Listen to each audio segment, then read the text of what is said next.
Boom, boom, boom, and we're back. This is your boy Enigma September. This is the Enigma Sept Hour, I think. It is. It's the Enigma Sept Hour podcast. What you just heard was Trippen. CJ Trippen. That's tripping like pimping, not tripping like that whack 1999 movie that I went to go see my senior year in high school. Yes, I gave you my age, but guess what?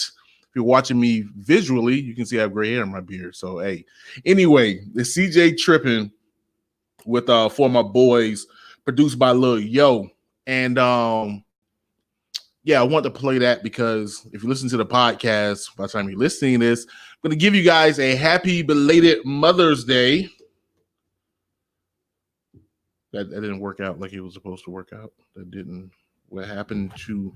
Thank you. Thank you. Thank you. Not thank you because I'm a mother. I'm not. Thank you for the applause. Not for me. For the mothers. For all the mothers. The song was for you. Shouts out to CJ Trippen. Just a little backstory. And also, too, just to get into the podcast, shouts out to my man Killer Cal, a.k.a. DJ Bush. He does a song review live every Thursday on his Facebook page. So if you're interested, look up DJ Bush. Pause. Anyway, but the man's old name was Killer Cal. And I'm making jokes about his DJ name. But anyway, yeah, a lot of dope artists on there, but the winner this week was CJ Trippen, and just the whole backstory and all that. What's all that stuff trying to sound dismissive? That was bad. No, it's not dismissive. But the song, everybody was feeling it. It was a lot of passion, a lot of and just the substance. You know what I mean? So not only that, but she got at me and told me about the song and about making a mistake about the whole backstory or whatever. So CJ, if you're listening, best believe you will have a chance to come on the podcast and tell your story. But yeah, but I just wanted to go ahead and run it this week since it's Mother's Day again. Now we're working properly. So yeah, just want to do that, man. And again, shouts out to all the mothers. Again, of course, with the podcast, this is belated, but still, of course, there are many mothers that's dear to my heart. Of course, my own mother, Rachel Ale. And yes, I call my mother by her first name every now and then. Either that or Ma, which I think she hates as much as a mother can hate their child calling for them. So I'm pretty sure she loves it in some aspect, but Ma. But yeah, man. Shouts out to my mom. And also too, man, big shouts out to my wife, you know what I'm saying? Miss Bonus mom in the building. You know what I mean? Bonus mom to Mama Kinsey, you know, holding it down is not an easy job.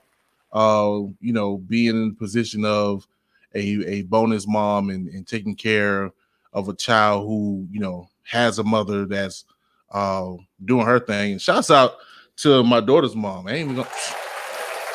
Yo, salute, straight up. You know what I'm saying? I'm not one of these petty guys who's gonna be like, my baby mama. I don't get with that. You know what I'm saying? My daughter, she taken care of. She's straight. You know what I'm saying? Like, ain't no issue. If it is an issue, it's being handled, and she do her thing. So, you know what I'm saying? Shouts out to Mackenzie's mom as well. And also too, big up to my bonus moms. You know what I mean? Miss Diane, Miss Denise, and of course Felicia's mom, Miss Wendy. So Know what I mean? Know what I mean? So, and last but not least, and again, if I don't mention you, don't blame it on my mind or heart. It just ain't for to name every mother I know. It's crazy. But also, too, man, shouts out my play sister, Raven. You know what I'm saying? My godson mother. You know what I mean? So, and just because of that, man, off top, because of being surrounded by such women who, in different aspects and different ways, show love to their children. It's an inspiration to me, and it's one of the reasons why, when it comes down to women, and in particular, Black women, like I try to go all out, and ain't gonna front as if I've had. I'm still trying to eradicate sexist views and ways out of my mental, just being raised in this culture, not just hip hop culture, American culture or whatever. But I don't care. I'm always gonna have a soft spot for Black women, point blank, period. And I know y'all like, yo, E, why you always getting like super Black powerish when you got a white guest? It is what it is. It is what it is. But no, seriously though, when you come down to Black women, and when you understand, I understand the struggle as it is for me as a Black man in this country. I can only imagine that it's close to double that for a Black woman. And then when you include having a child, possibly having a child, as a single mother or, an unmarried mother, or even, auntie, grandma, whatever, adopted, you know what I'm saying? I'll say surrogate. What's another word? What's another word for adoption? When you foster parents, foster moms, like just any parental role, and then on top of that, having to deal with this world as a Black woman, and you take care of yours, you know what I'm saying? You do what you got to do. That's amazing, bro. That's amazing. Like, I don't see nothing above that, to be honest. And so that's why it's salute to all the mothers. Don't get it twisted. Salute to all the mothers. But for me in particular, man, salute the Black mothers who dealing with what you're dealing with and still making time to raise your children. Straight up. Now that I'm off that, and also not to forget, Freedom Train Radio, this is Black Women's Month. I'm doing a horrible job representing Black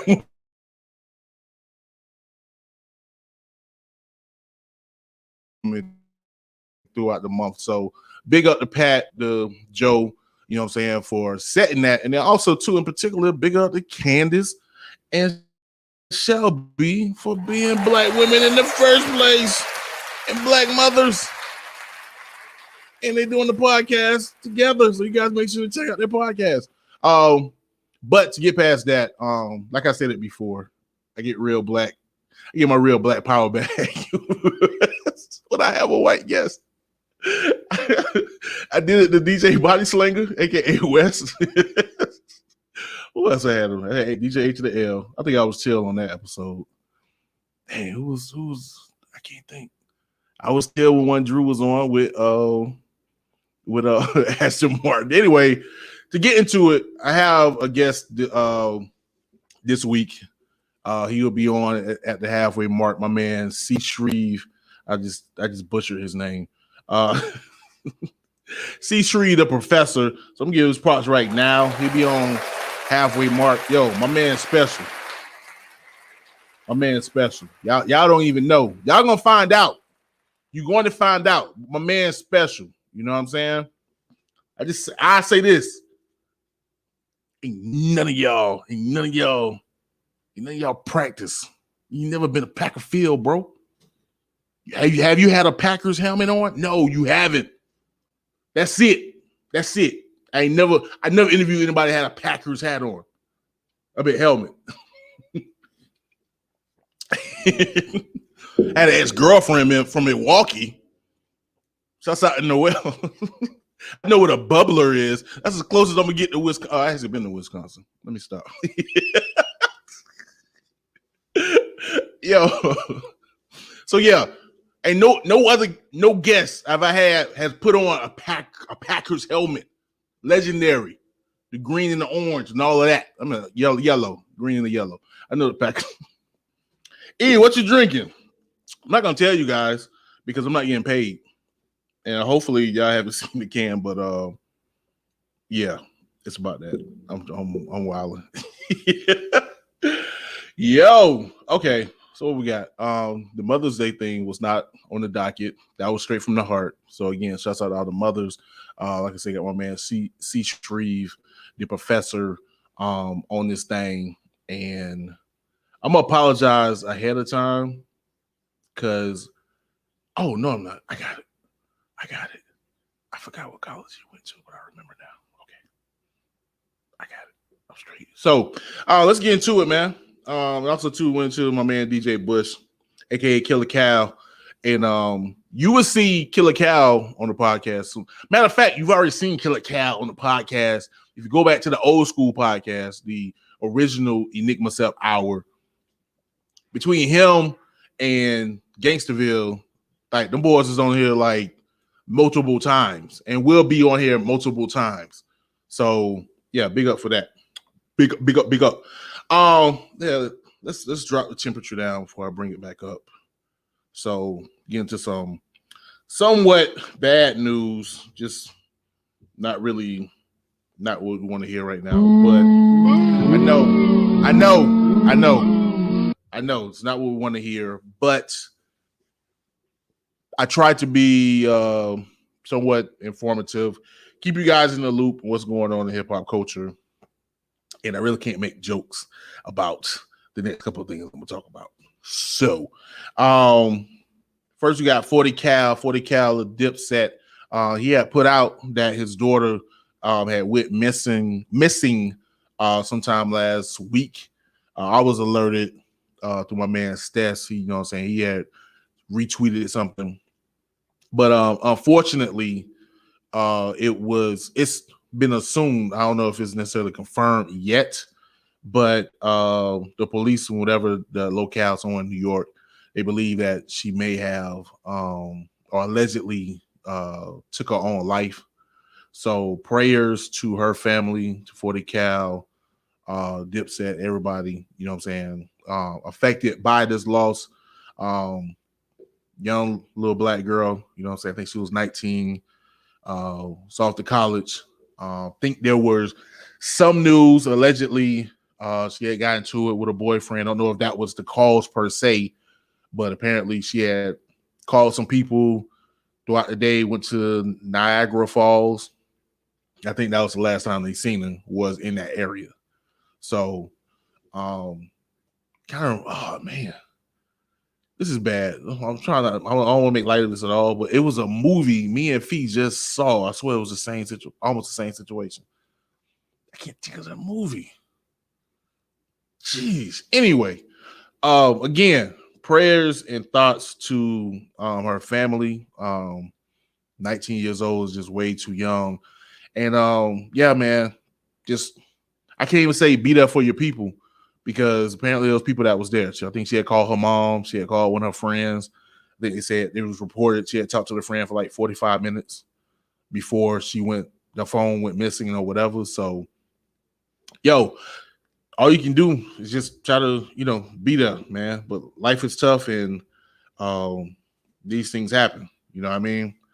Shouts out to Daikiria, you know what I'm saying? Big up for tuning in. But yeah, man. Beautiful little girl. And again, I'm a father, baby. And I couldn't imagine. So anyway, speaking of 19-year-olds, there was more information regarding Pop Smoke, the New York rapper, Brooklyn. I think was it Brooklyn? I think he claimed Brooklyn because he was doing the Brooklyn trap, Brooklyn Not trap. What is it? It's not snap. Brr. Y'all know what it is. That was a horrible Pop Smoke imitation. What was that, E? What? The border. That sounds worse than the designer. What? That. RIP Pop Smoke. I apologize. Drill. Thank you, Brooklyn Drill. See, that carry on it. Don't laugh. It's not funny. It's not funny right now. It's not funny. What's up, Ashton? You know, with his wife. It's not funny. This ain't funny. My imitation of Pop Smoke was. I'm gonna do a Brooklyn Drill song. We'll just mess around. Start recording. Coming for all y'all. But no, okay. Seriously though. More information came out about Pop Smoke's murder, which occurred about a year ago in California. And one of the more shocking, if not most shocking detail, is that the alleged killer was a 15-year-old boy. And there's reports that the killer confessed, I think, a couple of times through conversations within the detention center in which he was being held in. So yeah, the whole stop snitching on yourself doesn't just apply to Instagram or Twitter. Just don't say nothing to no one ever. I know it's like, E, are you giving advice to murderers? No. I'm just saying, if just, you know what? No, if you did it, talk. That's right. Yeah, if you did it, go ahead. Yeah, scream, cry like a bird. Let us all know so we can make sure you get locked up. You're right. My bad. Talk, please talk. Man. So apparently they came for Pop Smoke's watch. They got there, got into a tussle, and Pop Smoke got exactly that. Unfortunately, that's not a joke. Fortunately, apparently they shot him in the back, which is cowardly. And and they ended up selling the watch for like 2 G's. That's it. Lot of cautionary tales in this. A, don't pay to be flashy. Do not pay to be flashy. Of course, you know what I'm saying? You want to show that, you're doing wealthy, and that's that's how our culture go. But in these day and age, especially when you can be found, when people can find you, like if you can be touched, you may want to relax because these people out here hungry. You know what I'm saying? And then also, too, another cautionary tale is, if they coming for it, let them have it, bro. Let them have it. Let it go. It ain't worth fighting. Unless your ego get in the way of you being able to flourish. You know what I'm saying? I'm pretty sure Pop Smoke could have brought that wrist watch or diamond thing a couple times. And not saying he had the most money, you know what I'm saying? Because I know before then, he got caught up in, I think he had somebody Bentley from California and drove it all the way to New York. And he got arrested for that because it turned out it wasn't his car. He had just rented it. But on the flip side, I know in hindsight, we can see what his career may have been just from, the songs popping off now. He would have been able to buy that thing about 3-4 times over. You know what I'm saying? And to fight over ego. And I'm pretty sure he probably saw the kid and was like, yo, it's a kid. Granted, Pop Smoke was only 19 himself. He himself was essentially a kid. They could have went to high school with each other. 19 to 15, they could have went to high school with each other. So he probably thought, yo, man, I ain't finna do that to me. And you know what I'm saying? Tragic all around. 2 lives potentially lost. I'm not the one to think that someone can't be redeemable. So hopefully this young boy, he's still a boy at 15, 16 years old. He's still a boy. Rather if he does spend, the rest of his life in prison, that there's maybe he can contribute to society even from the prison cell. It's been done before. You know what I'm saying? Shouts out to Tookie Williams. You know what I'm saying? So yeah, it's tragic, but hopefully in some silver lining out of this, it's a cautionary tale to other entertainers. I ain't gonna just say just rappers, but any entertainers, like just be careful. Watch yourself. People, it's a lot of evil in this world, and you just got to be mindful of that. But yeah. So I think that is all of the sadness. So what y'all? Oh man, that was kind of quick. Yeah. Take a little sippy sip so I can get my drippy drip. Yo. North Kakalaki, stand up. That boy J. Cole coming.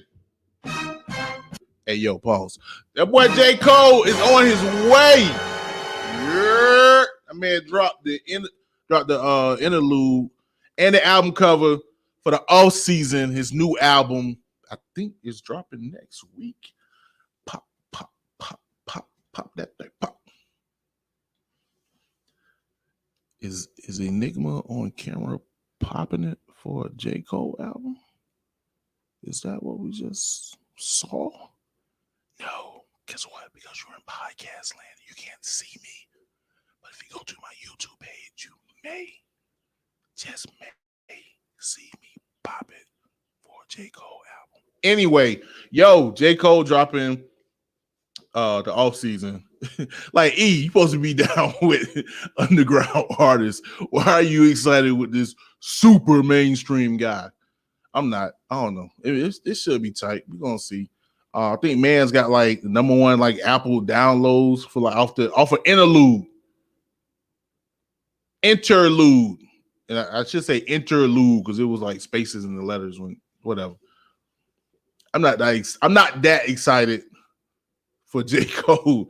Comedy style. What the bald head fool say? Comedy style. Anyway, I'm not that excited. Ashton is. Look at Ashton. The real is back. The feel is back. Yo, relax. You gotta relax, man. J. Cole like Jermaine Lamar. That'd be yeah, him and Kendrick got the same middle name. That's weird. I was listening to Kendrick today. Man, that's what we need. TDE. Y'all better stop playing. Stop playing. I need K-Dot. Man's my top 5 now. So I need you guys to deliver. Let me get into it, man. Ashley said I'm one of those fans. Oh, you want, man, yo, I ain't gonna front. Like the hardest thing is being a J. Cole and the Eminem fan. That's because people like, oh yeah, you're a J. Cole fan. I'm like, yeah, I like J. Cole. What's up? You guys are annoying. I'm like, what are you talking about? And then a real J. Cole fan will pop up and be like, J. Cole is the what? But no, nothing's worse than like Eminem fans. I ain't gonna front. Y'all can't put me in that box. Yes, Eminem is in my top 5. Screw you. It is what it is. I can't go back to 2000 and tell this girl that I met in my dorm not to give me the Slim Shady LP and not listen to it. Oops, my bad. Oops, I can't help that my roommate was listening to so the Jerky Boy, what's the boy's name? ICP. And so I was just like, you know what? Just because you listen to ICP, I'm listening to Eminem. I can't help that happened. All right. He played Slim Anus, and I was like, oh, and then Slim came with they played what is Slim Anus? They call Slim Anus. What was the name of that song? Yeah, it was Slim Anus. You damn right I'm Slim Anus. I don't get fucked in mind like you two little flaming. I'm not gonna say that word anymore. But yeah. Anyway, I didn't get into the main thing. Why am I talking about Eminem? What?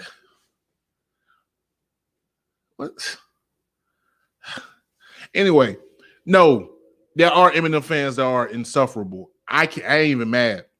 I get it. And honestly, Eminem is in my top 5. Eminem is the most overrated rapper of all time. I think it's true. I like him, but there are people, and I only say that because there are people who think Eminem was like the only rapper. You see that 1,000 times. It's like, yeah, he overrated. Doesn't mean he's bad. He's overrated. There's people that think Eminem is God. And this past decade, but I do like Recovery. So screw you guys. Anyway, let's get into the real, man. I'm tripping, man. Versus SWV versus Xscape. What? First of all, let me say this. Look, I'm looking in the camera. Look at me. This drink is not affecting me because it's really not that strong. Look it in the camera. When I put a joke on Facebook, it's me, bro. I don't steal jokes, bro. Give me my credit, bro. Don't try to repost my joints. If you're going to repost it, hit that share button, bro. Straight up. All right? Them jokes coming from my brain, dog. I don't play. All right? Now, granted, I'm no Patrice O'Neal. Hopefully, I don't die at 41 like Patrice O'Neal. But I'm no Patrice O'Neal. But my jokes come from me. Yeah, that whole, if you a girl and you was musty in middle school, you listen to Xscape, that came from me, bro. Give me my credit. Stop playing with me, dog. I'm not playing with y'all boys, man.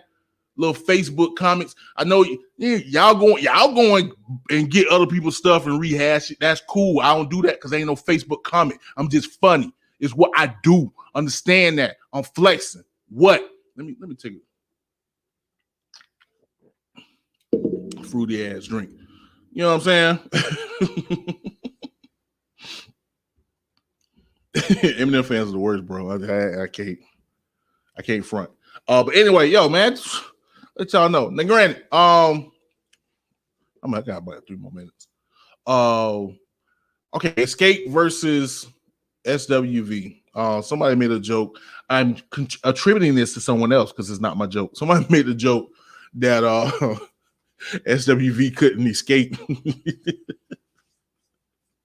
he wanted to, but they couldn't. Man, it was okay. It was okay to me. The numbers, it was the okay for me. Nah, the numbers are okay. I don't think they broke 500K, but they did better than Redman and Method Man. I want to say they even did better than Earth, Wind, and Fire and the Isley Brothers. Not in quality, but as far as the numbers go on Instagram, for what I can see, they got up like 400K. So big up to them about that or for those numbers. Now, I will say this. I try. I never be Patrice O'Neal. I'm not that sick. Yeah, y'all, I'm not that sick. Stroke of genius. Maybe I am that sick. Elephant in the room. Anyway, but I'm laughing because if somebody got that, they're gonna be like, boy, you need to stop. No, I say this about the Verzuz. I think the problem is that the good thing and the bad thing is Verzuz don't know what it wants to be, and that's good, especially as a creative, dealing with creatives, not knowing what you want to be, and you can kind of mess around with things. It's cool as opposed to having a formula and sticking with it, and then once you have that formula, people really get bored of it. But for me, I think what would be better moving forward for Verzuz is to have it where you just playing the music. Now, granted, it has been that somewhat, and then the artists can kind of perform if they want to go along with it.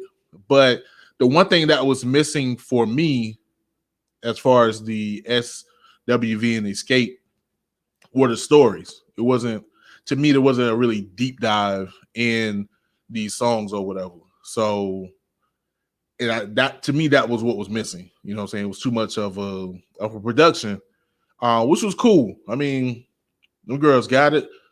Latasha, I can't say her name right. Latasha Latosha, the one with the fat face. The one with, yeah, I'm gonna say it. Her face fat. Y'all know who I'm. Her sister face. Her sister got a big head, but the one with the fat face. That girl got it. Lord have mercy. She, man, not sexually. I'm talking about her voice. She, man, that's right. Got me thinking about that trick. That it was just the worst song ever. Anyway, Coco on the other hand, but apparently she was under the weather or something. So Coco used to have them runs. I didn't hear it. She was struggling, but it's cool because that's what I'm saying. I don't think they should go out there. Ladies 50 years old. They can't do what they did at 22. Stop it. Ain't gonna happen. But they want a little do of harmonizing. That's cool. But I think it should be more about playing the songs and just having the vibe. Let them the histories behind it. You know what I'm saying? And make sure that they know their history. Because Candy said that Xscape was on the Butter Rim soundtrack, and it ended up not being true. They were on Sunset Boulevard or whatever that bootleg Above the Rim movie was. Not the Samuel L. Jackson movie that everybody makes a TikTok of now. With the Twister featuring Faith Evans songs. I'm hopeful. Da, da, da, da, da, da, da. I'm not gonna sing the song because YouTube's not gonna tag me. But it was on the soundtrack too. No, you weren't on that soundtrack. Candy. The lies. No one did that. I make up my own jokes. Fuckers. Anyway. Okay, I went over my time. Who would I say won SWV? I'm sorry. First of all, I don't appreciate Candy going to her candy bag. Getting her candy bag. That was all right. It was off top of the dome. Freestyle. I don't appreciate Candy going to candy bag. We wrote no scrubs and Bill's. Shut up. Stop it. You ain't perform. Stop. And then second, the ending, of course. You know what I'm saying? SWV came out, did what was it? Weak. I feel like you know what I'm saying? Did a thing or whatever, and maybe it is a drink. Did a thing, and then we come Xscape with understanding.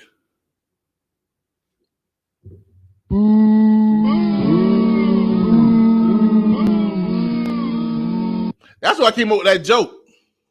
You must have been musty in sixth grade listening to understanding. I just need to understand. Shut your third grade head ass up. You don't need no understanding. Go on somewhere. You don't need no one hear that. No. I need you to understand me. You are in third grade, ma'am. You don't even know your multiple tables. Why are you singing this song to me? Stop it. Y'all know y'all was in third grade singing that song. Anyway, let me keep it moving. I am wilding. All right. What we got? I'm sorry, Chris. I'm sorry, bro. I told you if you were here that I may have just. Patrice just came down, apparently. I ain't even get to Dr. Umar and Kevin Samuels. I'll leave that for next week. But what we gonna get to the next track? Yo, shout out my man Dennis Hobbs. His new album ain't even out yet. Bright Side will be out soon, but we're finna play a new joint from him, and I'm gonna come back with my man C.Shreve The Professor.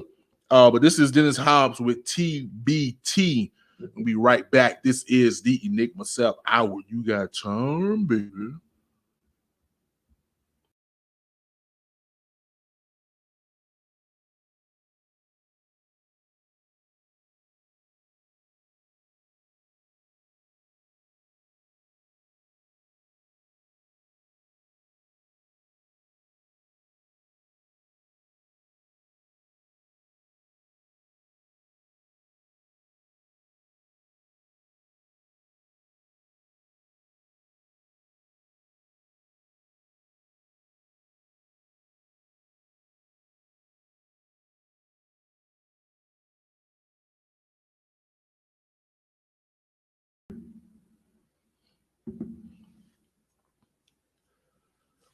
Boom, boom, boom, and we back. This is your boy Enigma September, and this is the Enigma Sept Hour.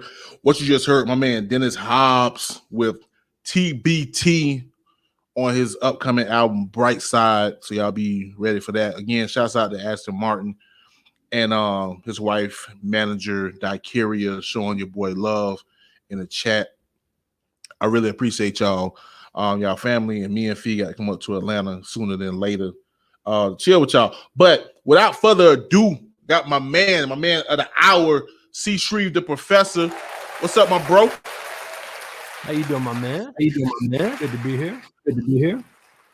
Yo. I'm gonna say this with all the heterosexual I can muster, but my man sound good right now. You know what I'm saying? Like I need whatever you got, bro. Like that mic texture, smooth vocals, bro.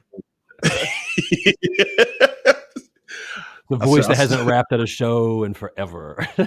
Man, how has that been? We're gonna jump into it. You know what I'm saying? I usually try to wait for the pandemic questions, but we're gonna jump into it. How has that been? Because I think when I saw you, that was what, early 2019 when you came to town. It was February. Yeah, February. We're kind of right before it was the last little tour. It was the last, everything kind of shut down right after that. Oh, so that was February 2020.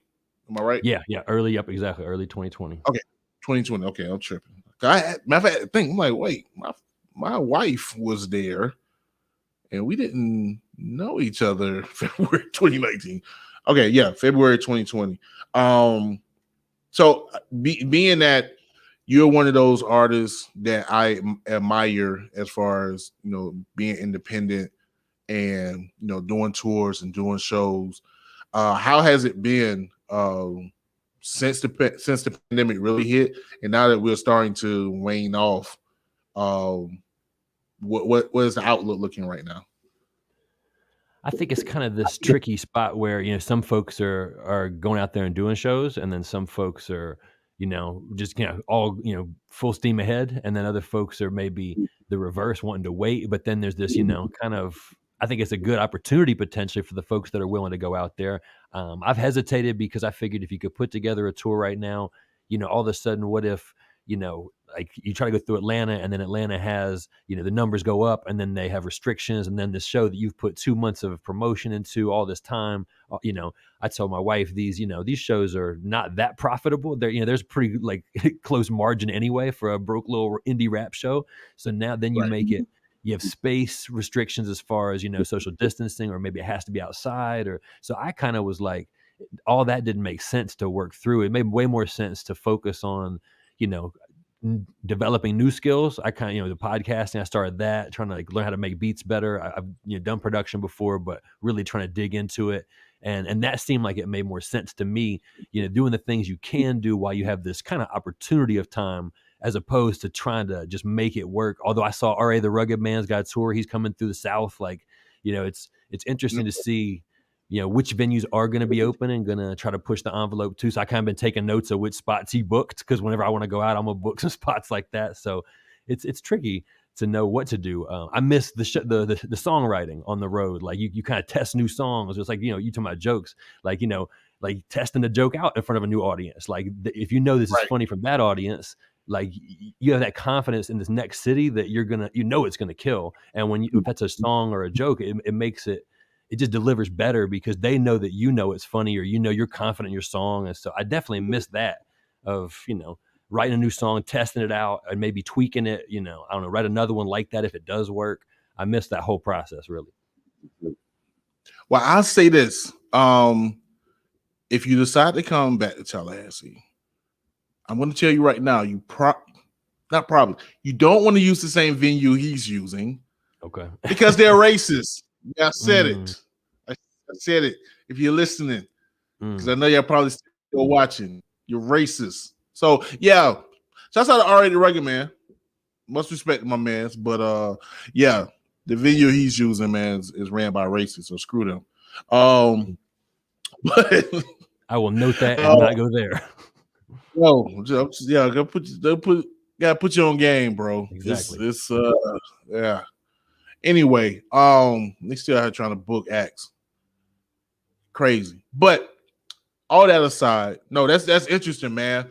And something I hadn't really thought about. You know what I'm saying? Like I figured, I think a lot of people are kind of like anxious about being able to quote unquote go back outside. You know what I'm saying? With people getting vaccinated and things of that sort. So, but you're right. You know what I'm saying? It could be something can happen, and and then also too, it seems to kind of vary from jurisdiction. So you may be cool, like you said, in the South would maybe more liberal in opening up their establishments, but may not be the same way elsewhere. And then, like you said, that whole ideal of would that even pay off to go out and maybe take a L in more ways than one. Right. So, for sure, man, that's tough, man.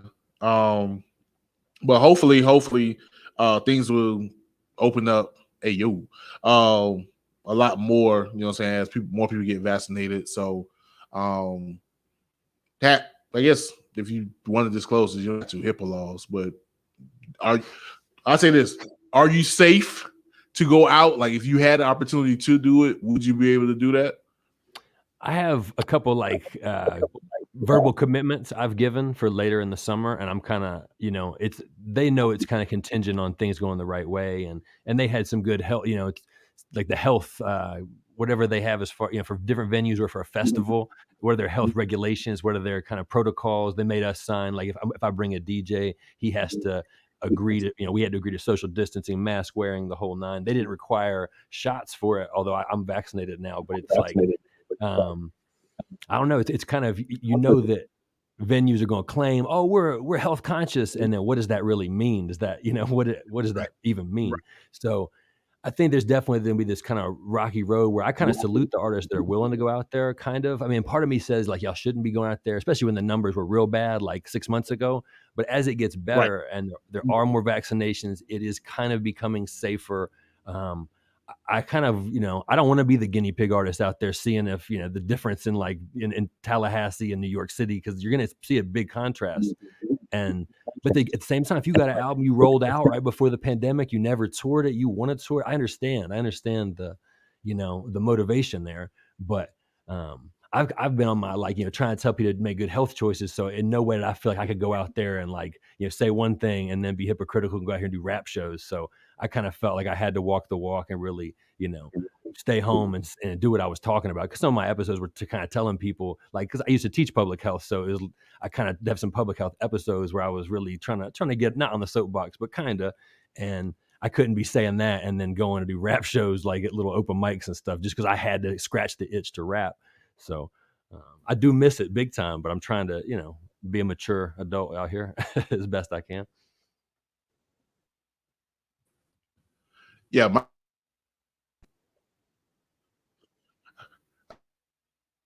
I just saw when they get down to who's already he was already practicing social distancing. Mm-hmm. I'm horrible. I am bad. That is a horrible thing to say. But but speaking of course, my man's name is, for those out there, especially in podcast land, because you can't see it in the background. My man's name is C.Shreve The Professor, and he's actually a professor. My man, props for that. I couldn't find that sound. That's all. Darn internet. Yo, how did you get teaching? Because to get my own thing, like I've always admired teachers, so much so that I married one. So how did you change from your previous career choices? We're gonna get that in a minute. To deciding to become a professor, literally a professor. I got fortunate during when I would decide to go back to school. I went to grad school and was fortunate. I got some good grades, and then they offered me an assistantship and I had to teach. They were super easy classes. One, I was like a teacher's assistant. The class was tricky. It was in exercise physiology, but the stuff I did was not that tricky. I taught them how to, take blood pressures while the person was on an exercise test, and it wasn't that hard, but I liked it, and it was good for the resume. It built the resume well, and then I taught during grad school for 2 years, and then I went out and worked in the world a little bit. Like I went and did some speed, like performance training with like kids and kind of like athlete stuff. And then I worked at a hospital at one point, kind of working at a wellness center because my background was very like exercise science, health, things like that. And so I guess teaching in grad school was what got into it. Was kind of I got used to this idea of just being an educator, and I would take that to my jobs. And if I was teaching kids about like speed technique, I would teach them about kinesiology or how their muscles worked, or I kind of liked to educate people and always have. So I think just, I related to good teachers when I had, I hated a bad teacher, but if I had a good teacher who knew how to break things down to me and like streamline understanding, which is what I always did in my career, was like, I don't have to talk over their head. I got to be direct and kind of help them just create the points of understanding so they can relate.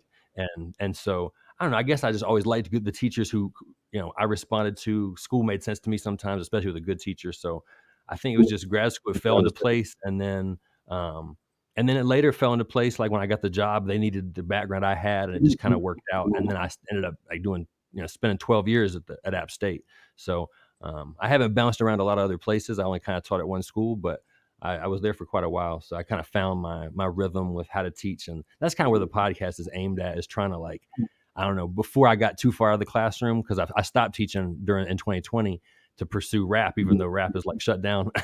I wanted to like, I decided to become a rapper, and you can't do it. It was crazy. But I was like, okay, I used to be, I have this idea. I know how to convey stuff to a class. And I was like, before that gets too rusty or I lose it, let's just record some stuff, and then it'll kind of exist online. It kind of makes sense for my rap branding and whatnot. And it's just, you need content. You know how it is. You have to have content. If I want my YouTube channel to have a good launch for like a music video, I have to have this, behind the scenes or some kind of content. And I'm coming from this perspective of wanting to add value, or not just be like, look at me, but try to say something or put some people on game or whatever. But I wanted to, I figure if you're going to want to check my stuff out, I got to bring something to the table, or else why are you here? So I figured the professor thing would make some sense. So that's kind of how I pivoted from the classroom to like, the podcaster thing. Also, too, welcome to the podcasting world. Yeah, it's cool. I like it here. It's fun. It's not easy job, low pay, but it's gratifying. I've been here for over a decade. Oddly enough, I was here before they was calling it podcasting. So, but yeah, please stay, because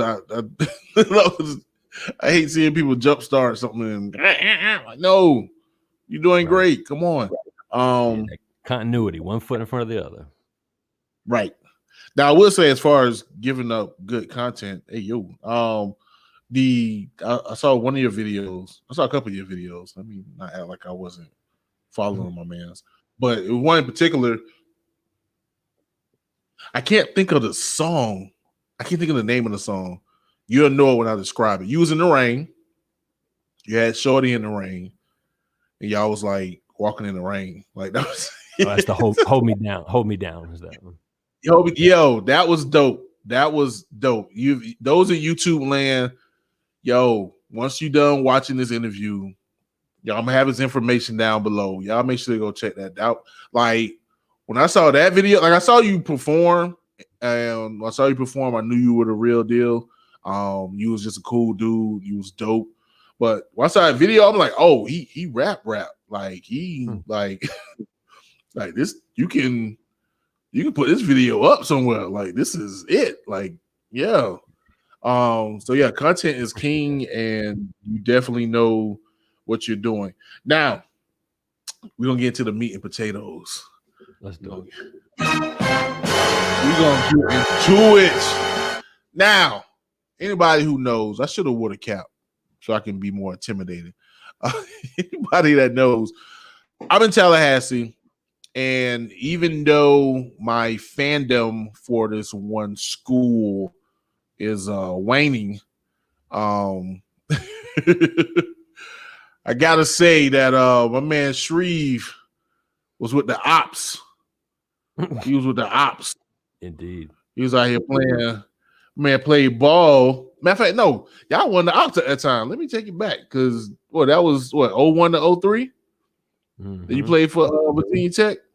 My redshirt year is y'all's Peter Warwick year. You know, like that's so. I know. Yeah, I was there. I was there in the fourth quarter when he takes that punt back, and the whole the whole Superdome was just chanting Peter Warwick. Oh, it was the worst. Dog, that Peter Ward, but Peter Ward was that boy. Oh, absolutely. Like, trust and believe. Like, but don't act like Reggie Bush before Reggie Bush. Right, but don't act like the person on your team, your teammates, ain't got a 99 rating on my batting right now. The original Willie Beeman, absolutely. You know what I'm saying? What he said, man's just I seen Smeen on one of the little sports. It's not a sport podcast, Joe Ward. I seen something mean where it's like he ran a 4.7 at 40 years old. Yeah, like a 4.71. It wasn't even a high 4.7. It's almost a 4.6. I made way 4.7. I think I made way a 4 point. No, that's crazy. Way 400 something. Ain't no way. 4.7. No. At 40 years. The legend. I wasn't there for his first 4.2, but he ran a 4.2 in college, and the legend was he stumbled. Like, I wasn't there for that, but that was what everybody was told, was this dude ran a 4.2 with a stumble. Like, he stumbled at about 3 or 4 yards. Like, his first, just like maybe his third step, he kind of stumbled and just made up ground and ran a 4.2 that day. So that was the original, one of the first like legends I kind of heard when I got on campus around there. That don't even, bro. That, but it's believable. Like, somebody told me Mike Vick ran a 3.9, I wouldn't. Oh, okay, yeah, sure, yeah. He was the real deal, man.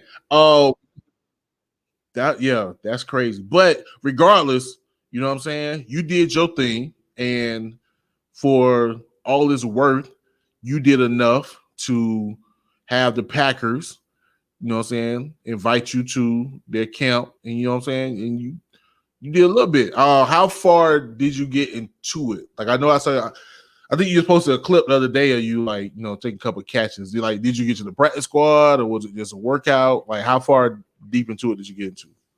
Basically, like right after the draft, they fill up their rosters with whoever the best available are from free agents, and so I was one of those free agents that got picked up. I went up to Green Bay and did the mini camps, and so like that's basically the off season, you know, install of playbook, and they see if you're what they thought they picked up, etc. This is back when Brett Favre was there, so it was kind of a crazy, like, I remember feeling like quite the rookie to have my quarterback be Brett Favre, so that was kind of nuts. But right. And it was right before Aaron Rodgers got there, so that if I could have pulled off staying, it would have been real dope, because I might have somehow pulled off being like Aaron Rodgers guy, but that would, you know, could have been, should have been. But basically, I had destroyed my shoulder my senior year playing against Syracuse. I think I had this real bad third degree shoulder separation, but somehow I had played with it. We beat number 2 Miami that year, my senior year. I started that game, and I think the people didn't realize that was a big game. That was Sean Taylor. That was a big win for us. That was huge. And so, like, because I went back and played with it, like, you know, sometimes you just play through your injury. So they didn't even know they drafted a guy with a destroyed shoulder. So when we go through physicals, they're like, what is this? And they checked my shoulder. I had to get MRIs and get it all checked out. And then they made me sign a clause saying if they wanted to, like, this was, you know, basically it's a pre-existing condition from their mind. And then I had to sign that saying they could waive me because of that, which they, you know, like a month or sometime later in the mini camps before, like, it got all the way, they exercised that. So I kind of got the rug pulled out from under me. I think I knew I could have played. They drafted their first round pick was a defensive back from Auburn. forget his name right now, but he was their first round pick, and I cooked him first day as soon as I went against him because I had played against D'Angelo Hall, who was a beast for us. He ran a 4.1. And so I just knew the talent level. He got drafted 6th overall that same day, and this guy got drafted like 29th. So I kind of knew I could hang with him. And off the bat, first day, I cooked him, and he's like, "You run a 4.3, don't you?" I was like, "Yeah, you run one too, right?" And the funny thing was, we both ran a 4.2. We both knew, but off the rip, we knew speed recognized speed. We were like, okay, he's got burners, and so does he. So I knew I could have played. I could have hung there, but it was one of those things they did. I was kind of damaged goods, and then I almost went to the Redskins later when they had like a receiver get hurt and they wanted to pull me up, and it almost worked out. And later, I just decided to go back to school. I was like, I didn't want to be. I had some friends that were kind of on the trying to make it carousel, like you try to make this team and you get cut, and then this team picks you up for like this practice squad, and like it's really a stressful life. Because I had a bunch of friends that did that, and I kind of just decided to go back and get my. I had an assistantship waiting on me. I could go teach during my master's. And so I went back and got that free school, and it was cool. Like I got to be in college and not be a jock. That was really cool to have 2 years of grad school. And I wasn't like having to go to watch film at 7 a.m. That was really cool. Yeah. Yo, that's crazy, bro. Like, give this man's flowers, dog. Yo, it's kind of bugged out when you think about it because there's some people who basically don't get that far. You know what I mean? Right. Hell, I may be one of them. I can't say nothing. I quit playing football in high school like a dummy. But I had those dreams. Like literally, if you would have told me, if you'd have asked me at 15 what I would wanted to do, go to NFL and rap. Like, and so to even get to where you, know what I'm saying, like that's super dope. And appreciate that. Yeah, man, that's crazy. Yeah, I mean, even those in that carousel, story, just like you're not in hell. It's not like you can't. Like you're good enough to go to the NFL, but not in the NFL, so you're kind of in this middle ground. Yeah, that's a tough place. Also, too, I think it was a very jeez, yeah. But also, too, like you kind of be grateful because it's like, yo, I'm sort of kind of there. Like it's not like I played ball in college and getting no calls, but yeah, but still, that's dope, bro. So I just want to bring that up to let people know just your brushes. I can't even say brushes. You are great, bro. Get your flowers. Hey. You are great. Yeah. But the hands, hey yo, dope with his feet, and he dope on the mic. So what we gonna do? Because we didn't even get into the music. We were talking about professorships and touring and NFLs and things of that sort. We're gonna get into the music, and we're gonna come back and get more in depth into the music, and then we're gonna get up out of here. But hit y'all with "Let It Go" featuring Drugs Beats, which is that's a producer, correct? Yep, he is. Yeah, he produced that. Yep, he produced that. So that's out Drug Beats, and also My Intercourse. My joint, I like My Intercourse. I like get some mind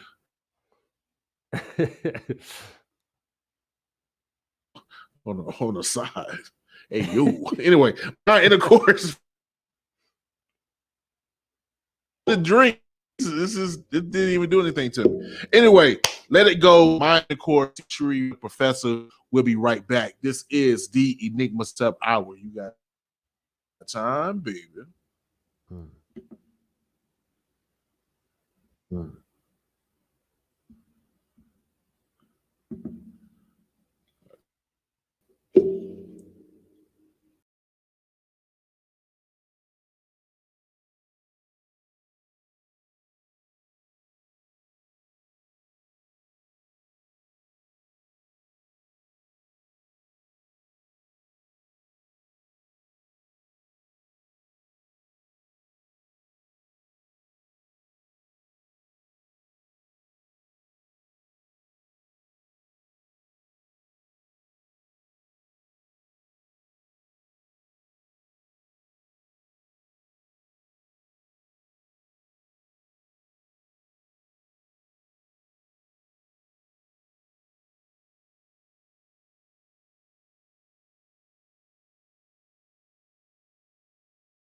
Yo, okay, we back. You know what? Computers will not take over the world. I've been telling you that for a minute. Computers will not take over the world because they are susceptible to human error. And yeah, anyway, continue on being a professor, being a former college player. You know about being focused and being persistent. How has that played into the music that you make? I think, we were kind of talking about the end of it, like that tough transition point. I remember thinking like, man, these hands and these feet that I've developed are so like close to being very valuable in the world, but they weren't. It wasn't, they were like, I was like, this man, I've spent a lot of time on this craft that I can't use anymore. And I really want to develop a craft that would be there for 50 or 60 years or, and I've realized, with rapping, I always like was a fan of hip hop because it was the soundtracks to the workouts to the, to like the hustle and just to driving to on the bus route or whatever. And so I always wanted to do that. I admired DMX. I mean, I'm a 98 senior year, 98, DMX was the soundtrack to basketball and football season. Like, I really remember how Outkast affected me. I remember when my parents split up and how big of a song Dear Mama was to me. And I realizing like that young black males talking about sometimes the absence in their life related to the absence I felt in my life of not having somebody to talk to about certain things. And so I always had this point of reference of wanting and admiring lyricism and would love to have been able to do that. But then it took the football thing, like you were talking about in high school, everybody's saying high school, the steps, like there's this many high school players, then there'll be this many college players, and then there's this many that go to the NFL, and then this many that'll be there for 5 years. And it's like you realize it's going to be a one in however many shot to get there. Well, the funny thing that taught me was I can do that. Like I can go do that.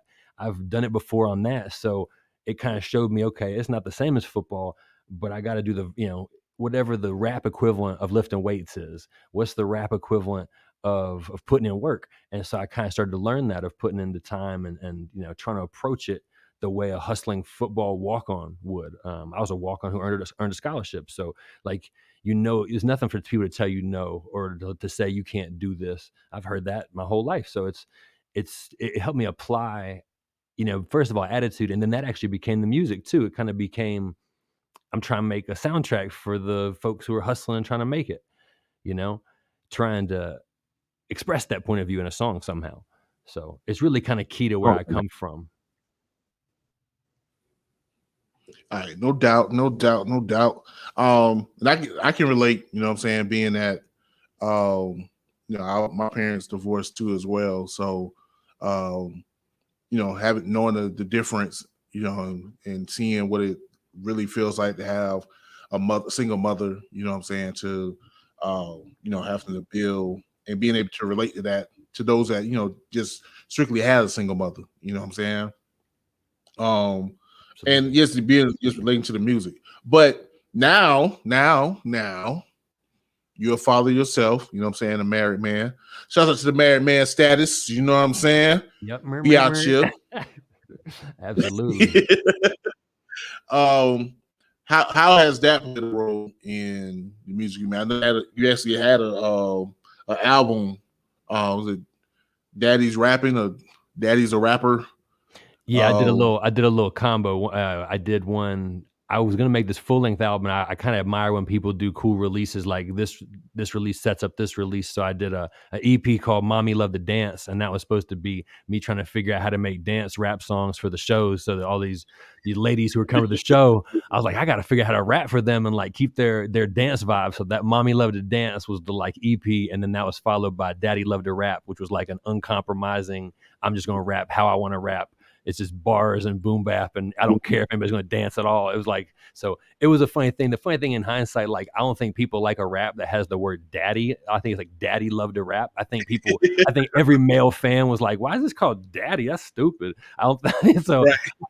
But if they go, but it's real well on Spotify because, like, Spotify, like, the songs are good. It's just like people don't listen to albums anymore anyway. So, I mean, they listen to the songs themselves when they want. So, people like the music. It's just I don't think I branded it that well. I think "Mommy Love to Dance" looked good in a T-shirt, but and I don't know. The daddy part was less effective, and it was a good album cover. I have my son on it. It looks cool. He's like b-boy posing. It's a great album cover. I think it's solid, but Yeah, title wise, I don't think I remember releasing it and people were like, "What's up with this title? That's stupid. What is this title?" I was like, I think I was thinking legacy at the time because I was thinking, you know, like if your son's gonna grow up and look back at the music you were making, I think I was thinking like, you know, it needs to reflect where I'm at. And I had a, you know, a 6-year-old at the time. I was putting him in rap videos. A lot of it reflects the struggles Right. of being a married man and trying to be out there on the road late or have this weird schedule and your wife's trying to hold it down and keep continuity and stability in the family and while you're out there doing an indie rap tour for 10 nights.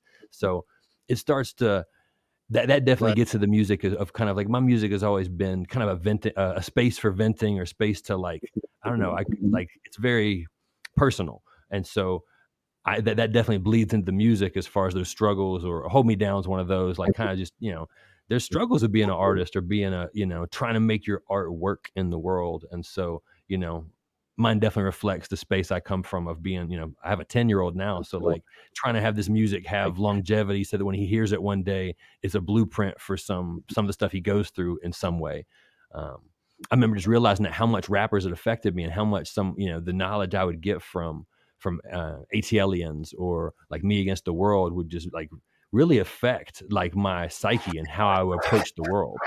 So I wanted to contribute that Yeah. something back if I could. Was just gonna mention my favorite rap album just out the blue. I mean, just come on, dog. You know what I'm saying? You gotta do it for me now. But no, that's dope, bro. That's dope. I'm gonna go ahead and do this. The only reason is because technology is being trashed right now. It'll do that. StreamYard, you may have found your final days messing with me because this is a very good interview and you're screwing it up. StreamYard. Ugh. But we're gonna go ahead and wrap this thing up. And I really hate to. You got a lot. It's clearly that you're passionate about the music. You're passionate about creating. And you killed it. And the personality I know that you have moving forward. You know what I'm saying? Despite the fact that I'm pretty sure we both 1980 babies. I'm doing the math. 81 over here. I'm yeah, thinking 81 over here. See, I thought you were ahead of me, but it looked like you're right. Regardless, but regardless of where we at now in our stage, being someone would think we're washed. Oh, you guys are married with regular jobs with kids. And you're podcasting. But it's like, no, life is just beginning, bro. And I really think that take that, you Gen Zers. So being that we do got a bright future ahead, go ahead and let the people know what can they expect from C.Shreve the Professor in the next half of the year that we got in front of us. I don't know how soon I'll be releasing the new music, but I'm trying to I've kind of been honing in my production and figuring out like how to flip that into a live space. I want to be able to go to the show and really, I think we should be held to, you better not be rapping over your vocals right now, folks. Like you need to be on your P's and Q's when you come out. It's like swinging with new songs. And I want to be able to do production, like really kind of flip beats live and show you like beats that I've made. So that's really where I'm headed. I don't know how soon the release will come. I'll probably have at least a single or two that I've done this year. But definitely trying to, I don't know, just trying to hone things in and kind of have a little bit of an artistic rebirth. I think I'm trying to, as best I can, not look at this weird time as like an obstacle. I think there was, I was in the midst of this really busy, go. It fueled cool art because I was always trying to think of the next banger to have or this thoughtful song or whatever, something I needed from my repertoire. But to have the space to breathe and step back and think a little more and like just take some space, I think was an absolute blessing in some ways. So just trying to figure out what that looks like moving forward when there's not a rush. It's like I can come out whenever I want, when I want to come. Hopefully folks will still be there to listen, but because I have this time, it's like I really want to slow cook it as best I can. Right. But it's, it's one of those things where I definitely realized, like, in the same way that when you rap, I like having the rapport with the audience. This audience in Tallahassee told me this song's dope, and Atlanta showed me this song's dope. So when I come back to Raleigh, I know it's dope, even if they've never. Like, I'm confident, and so it's Right. like when you remove that, you put yourself into a different place. And now that I've added the beats to it, now I'm the beat. So now I know I'm gonna be like, self-conscious about the beat. Is this a dope bang? Is this a banger? Like, if I got Drugs beats on it and I know it's good, and like he's worked with Dr. Dre, I'm straight. I know it's a good beat. So Right. I'm trying to like, add that to my bag, where I know, okay, I've made all these hundreds of beats. These are the best ones. I know it's going to work. So I'm just trying to build that back up.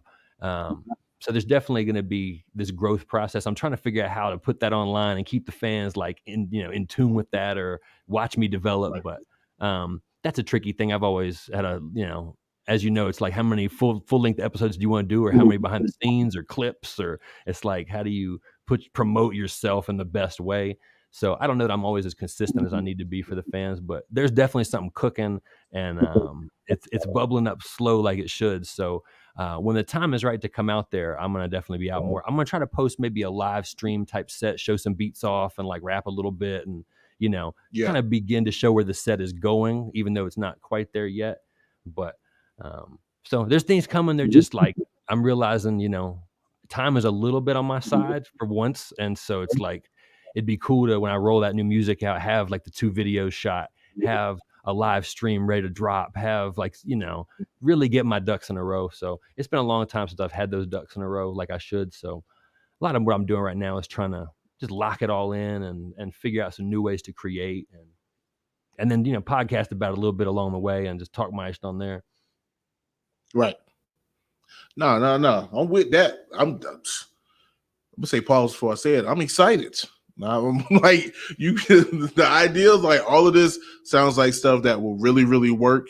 And so I'm gonna encourage you, whatever you got going, go ahead and get it going. Because I mean, like you said, as far as especially doing the live joints, even now, even people going outside, I do think that'd be appreciated. And we'll draw people in. So when you do get out, boom, they're gonna be right there. And of course, the podcasting never hurts. So again, bro, anything you got, I'm gonna say this right now, right here. Anything you got, shoot at me. You know what I'm saying? Hey, yo, shoot at me, my email, and I'm gonna run it regardless. Those out there, you can find C.Shreve on all streaming apps. In particular, Bandcamp. Matter of fact, I just downloaded something on Bandcamp the other day. It was on my phone just a minute ago, but I can't find it. But make sure check out his band. But matter of fact, what's your Bandcamp, bro? Let them know what the Bandcamp is. It's the group. The group I used to run, like kind of a label and a group that ran all over North Carolina. We're called Free the Optimus. So if you go freetheoptimist.bandcamp.com. That's right. Free the Optimus, man. I forgot to ask you about Free the Optimus StreamYard, you bastard. Couldn't get through all my questions because you want to act up. But yeah, y'all make sure freetheoptimist.bandcamp.com. Make sure to check that out. All streaming apps. I'll just vibing to my man through Tidal. You know, I know Tidal pay you surely, but slowly. So any streaming apps, make sure to look up C.Shreve The Professor. And his information will be down below. So in podcast land, you'll find his information, description, YouTube land, the same. And yeah, go holler at my boy and check out the podcast. Wait, is the podcast available in all podcast land, or is it just it's everywhere? It's everywhere. I mean, I'm putting them on YouTube on my channel as well, but they're really wherever you get your podcast from. It should be there. Who needs a classroom podcast? It's kind of, sometimes I'm teaching something, sometimes I'm not, sometimes I'm just talking. You know, it's just an open space for me to do my thing. So who needs a classroom podcast? Ooh, I like it. Sound like Jesus. Jesus was in the wilderness. He didn't have a church. What? There you go. Like, did he equate a white man to Jesus in this black black podcast? Black Power Podcast Network. No, I didn't. It was just a joke. Relax. But no, yo, bro, I appreciate you. Thank you, sir. Pat gonna kick my ass. I appreciate you, bro. Thank you for the time. I know this was a struggle trying to get this. Even we in the midst of it, it was a struggle, but was able to pull it off. And I am very, very appreciative of you taking your time to do this. And again, as far as anything you do, I got you. Music, beats, podcast. I'm gonna support you 110%, bro. Appreciate that, So sir. without further ado, we get up out of here. I believe I do have a guest next week. Of course, I'm not going to tell you guys. You know why? Because things happen, and I'm not going to jinx myself. But I do have a guest next week, and possibly a guest week after that. So you guys be on the lookout for that. Other than that, again, happy Mother's Day to all the mothers out there. Any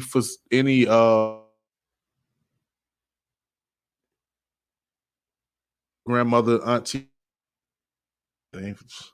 Oh shoot, I'm about to get in trouble.